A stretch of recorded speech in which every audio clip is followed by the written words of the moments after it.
If you complain about money, if you judge people who have it, if you rush when you're in lack, if you cheat when you don't have what you need, an abundant person doesn't do that. You got to look at that and say, I got to break these habits. Yes. Oh my God, if I truly want to be abundant, I can't act this way. Now here's the big one. If I truly want to be a new personality that's in a new personal reality, I can't take lack with me. I can't take unworthiness. I can't take the story that goes along with it with my parents or my grandparents or my ex or whatever.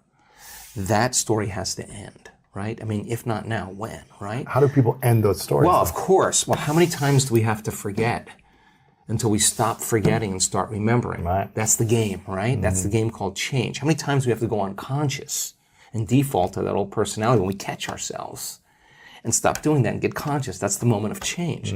So the problem is that most people wake up in the morning and they think, let me think of my problems, right? The brain is a record of the past, right? So they think about their problems. They don't have enough money, and those problems are usually connected to certain people at certain places with certain objects and certain things. What didn't work out, or who screwed me over. So the moment they wake up, the moment they remember those problems, they're thinking in the past. So now they're firing and wiring the memory. They're keeping the memory of the past alive in their mind. The problem is, every one of those memories has an emotion associated with it because we've experienced it. So when they feel the lack, when they feel the unhappiness, when they feel the anxiety, now the body's in the past. Thoughts being the language of the brain, feelings being the language of the body, how we think and how we feel creates our state of being. But the conditioning process starts because conditioning only needs a thought and a feeling, a memory or an image and an emotion, and a stimulus and a response, and you're conditioning your body to become the mind of that emotion. And now the memory's not in the brain. Now the memory's buried subconsciously in the body, and the body becomes the mind of that emotion. So the body is living in lack, and it's believing. The body is that through the nervous system, or is that through neurochemical, the cells, everything? So the body's so objective that it does not know the difference between the real life experience that's creating the lack and the emotion that you're creating by thought alone called lack. The body's believing it's living the same past experience every day.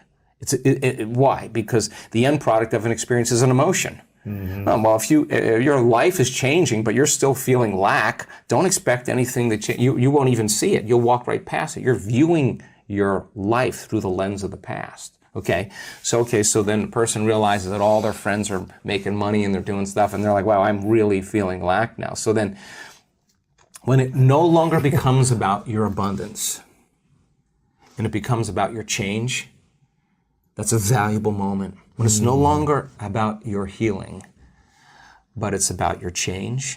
I paid attention to a lot of people in the last couple of years tell their story. The people who heal in this work from cancers and all kinds of chronic health conditions and Parkinson's and strokes and paralysis and all kinds of things, rare genetic disorders. It never was about, when they've really got in the game, it was never about their healing. It was about, what do I need to change in order to heal?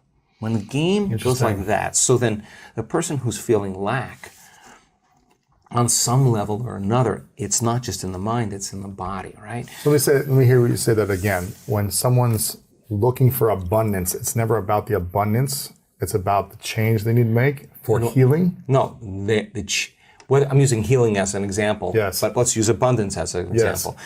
When you understand that you cannot get abundant, when it's no longer about the game called abundance, it's about the game called change. What do I need to change? The more I change, the more I'll be abundant. Yes. So then it's no longer about how come it hasn't happened? That's the old personality, separate from the experience, still in lack, asking that question. Which is creating your current reality. Which is reaffirming it, because that's the lens you're perceiving it through. Okay. So we should be focusing more on what we need to change every moment as opposed to the abundance or the healing. Well, the word meditation means to become familiar with. Sit with yourself long enough and not turn on your cell phone, not scroll through your social media, do no TikTok, no emails, none of that stuff. Don't just sit and close your eyes and watch the thoughts that come up. That's the exact reason why you're not abundant. Watch what you want to do. when you're feeling lack, to take away the lack, and there's always something you do to take it away. But sit with the lack and be curious on what's on the other side of it, right? Because the body's programmed into lack now subconsciously, right? So the emotion of lack drives our thoughts and drives our behaviors. So it makes sense then that if an emotion is a record of the past, then we're doing things habitually from the past. We're thinking in the past, right? So lower the volume to the emotion every time you notice lack comes up. And just like breaking any addiction, there's going to be cravings, right? So the body's going, hey, Lewis, it's been about 2 hours since you're so used to doing this thing. You've been thinking lacking thoughts about 150,000 times a day, and you're just going to stop now.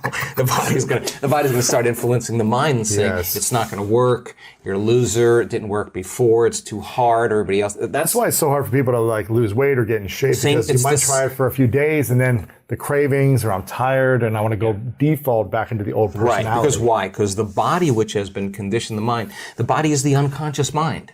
So the body's got used to the familiar feeling. Even they don't even know it's lack. It's just how they feel. It's not guilt. So, so let me finish. So the hardest part about all of this is making a different choice.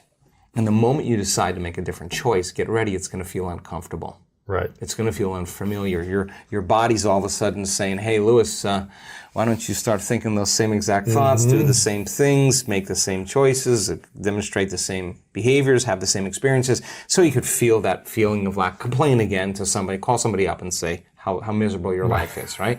And that's the known, right? So the body is always influencing the mind to return back to the familiar territory. To the default. The default, okay.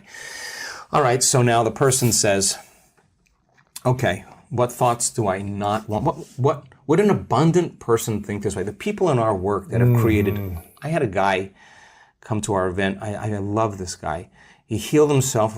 He tried to take his life 3 times. When he told me that when he came to our work, he didn't have $2 to rub together.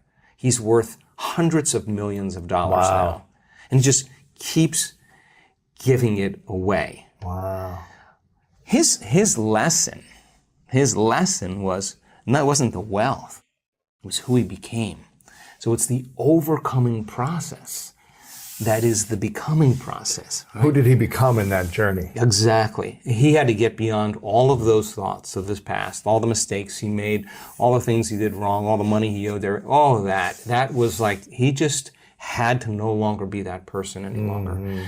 But he did say, how would a wealthy person live?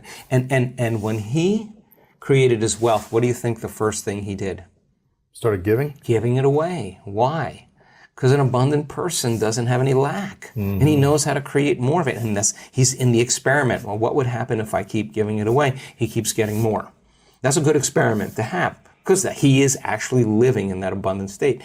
He also had tremendous healings taking place, because when you heal your heart, you heal your mind. I mean, it's just the way it is. We saw it so many times, right? So he healed his heart. He got an upgrade. He got an upgrade, right? Yeah. So then the next fundamental question is, how would an abundant person think?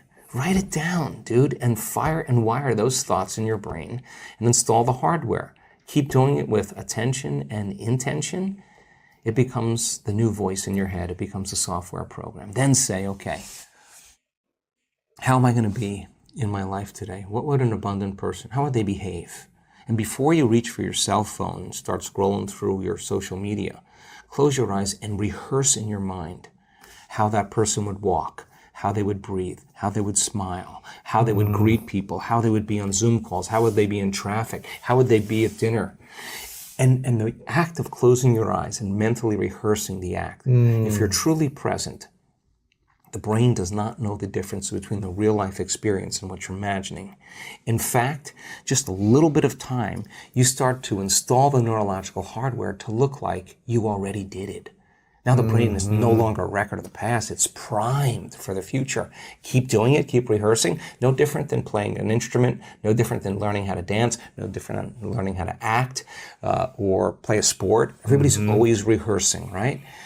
The rehearsal process changes the brain to look like you've already done it. You've already experienced it. Now, what's the essential part of that? The hardware is in place. Now all you gotta do is step into the footprint. Keep doing it, it becomes a software program. You start acting like an abundant person. Everything changes. Your energy changes, your mood changes, the way you walk, the way you breathe, your posture changes. You're out of the known, right? Yes. You gotta condition the body now emotionally into the future.